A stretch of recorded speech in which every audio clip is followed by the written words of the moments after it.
Magpe-pray tayo katulad ng isang panalangin ng isang taong iniligtas ni Jesus Christ sa krus ng Kalbaryo. Alam ng Panginoon, hindi tayo matuwid. Alam niya, nagkakasala tayo, nagkukulang tayo. Pinakita ng Panginoong Jesucristo na kahit makasalanan yung taong iyon na magnanakaw, niligtas niya. How much more ikaw? How much more ikaw?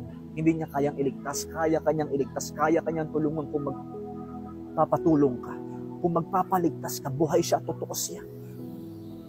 Sabi mo tong prayer na ito, Panginoong Jesucristo, inaamin ko po na ako po isang makasalanan.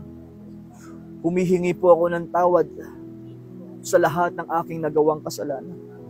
Binubuksan ko po ang aking puso. Tinatanggap po kita bilang Panginoon at tagapagligtas ng aking buhay. Isinusuko ko po ang aking buhay sa iyo. Alalahanin mo ako. Iligtas niyo po ang aking kaluluwa. Ayoko mapunta ng impyerno. Sumasampalataya po ko sa iyo. Tinatanggap po kita bilang Panginoon at tagapagligtas ng aking buhay. Isulat niyo po ang aking pangalan sa aklat ng buhay. Salamat po. Amen.